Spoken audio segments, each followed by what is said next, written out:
देखिए, जब हमारा हृदय ब्लड पंप करता है एओर्टा के थ्रू पूरे शरीर में, तो वो ब्लड वेसल्स के अंदरूनी वॉल पर एक प्रेशर लगाता है अंदर की ओर से, जिसकी वजह से ब्लड वेसल्स की वॉल में स्ट्रेच होता है, यानी ब्लड वेसल्स की इलास्टिसिटी बढ़ जाती है। इसे ब्लड प्रेशर कहते हैं, जिससे नॉर्मली एक्सपर्ट के अनुसार सिस्टोलिक ब्लड प्रेशर 120 mmHg और डायस्टोलिक ब्लड प्रेशर 80 mmHg पर होना चाहिए। देखिए, जब हमारा हार्ट धड़क कर खून शरीर में फैलाता है तो ये केवल रक्त धमनियों पर ब्लड प्रेशर ही नहीं लगाता है, बल्कि एक वेव भी जनरेट होता है जो कि हर एक वेंट्रिकल सिस्टोल के साथ आर्टरी तक फैल जाती है। जैसे मानो जब दिल धड़कता है तो उसी धड़कन के साथ ही हमारी रक्त धमनियां भी फड़कती रहती हैं। हृदय की हर एक धड़कन के साथ हृदय लगभग 60 से 80 ml ब्लड एओर्टा के थ्रू पूरे शरीर भर में फैलाता है,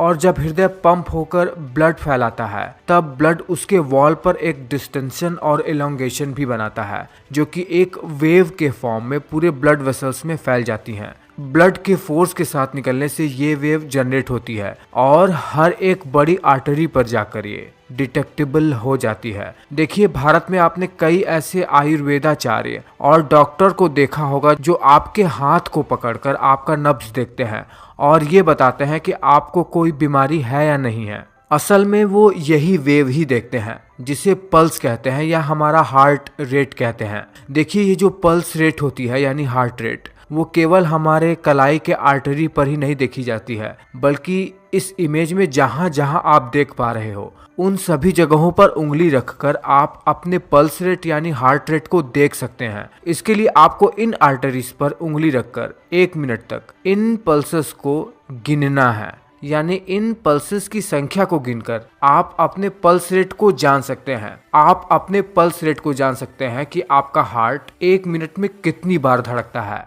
जब ये दिल की धड़कनें 100 से ज्यादा बार हो जाती है तो इसे टैकीकार्डिया कहते हैं, और जब 60 से नीचे हो जाती है तो इसे ब्रैडीकार्डिया के नाम से जाना जाता है। देखिए, ये जो हमारे दिल की धड़कन है इसका रेगुलेशन कैसे होता है, यानी दिल की धड़कन कब तेजी से धड़कने लगती है और कब धीमे धीमे ये धड़कती है, ये बातें तय होंगी हमारे नर्वस सिस्टम से। नर्वस सिस्टम में भी हमारे ऑटोनॉमिक नर्वस सिस्टम से। पर आपको ये बात हमेशा ध्यान रखना है कि कभी भी दिल की धड़कन का जनरेशन नर्वस सिस्टम के थ्रू नहीं होता है। दिल खुद से ही धड़कता है, उसके पास अपना खुद का एक कंडक्शन सिस्टम होता है। इसीलिए दिल को पूरे शरीर में एक यूनिक और सबसे महत्वपूर्ण दर्जा दिया गया है। देखिए, हमारा जो हार्ट रेट है, मतलब हृदय का धड़कना, वो दरअसल रेगुलेट होता है हमारे पैरासिम्पथेटिक नर्वस सिस्टम और सिंपथेटिक नर्वस सिस्टम के जरिए। वो कैसे? देखिए, हमारे ब्रेन के मेडुला ऑब्लोंगेटा में हमारे हृदय के हार्ट बीट को रेगुलेट करने के लिए वैसोमोटर सेंटर होता है, जो कि हमारे शरीर के अनुसार सेंसरी इंफॉर्मेशन लेकर हमारे हृदय की गति को कम या तेज करता रहता है। देखिए, हमारे एक्सटर्नल एनवायरनमेंट से जैसे ही कोई इंफॉर्मेशन आती है हमारे ब्रेन को, हाइपोथैलेमस और मोटर कॉर्टेक्स एक्टिवेट होकर हमारे वैसोमोटर सेंटर के जरिए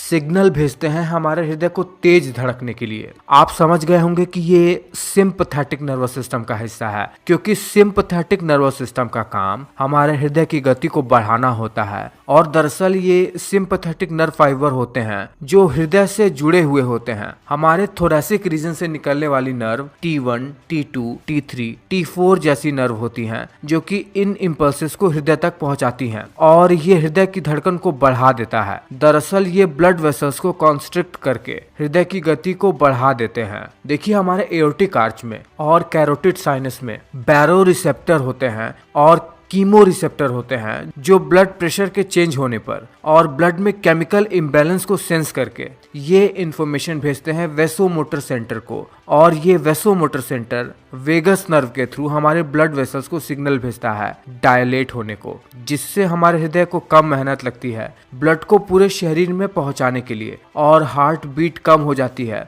ये पैरासिम्पथेटिक नर्वस सिस्टम का हिस्सा होता है। इसके अलावा जब हमारे राइट एट्रियम में वीनस रिटर्न यानी जो डीऑक्सीजनेटेड ब्लड है वो बहुत ज्यादा हो जाता है, तो भी हृदय को तेजी से धड़कना पड़ता है। इसीलिए इस स्थिति में सिंपथेटिक नर्वस सिस्टम हमारे ब्लड वेसल्स को कॉन्स्ट्रिक्ट कर देता है, जिससे ब्लड पूरे शरीर भर में फैल सके। हमारे राइट एट्रियम में आने वाले वीनस रिटर्न को बैलेंस किया जाए।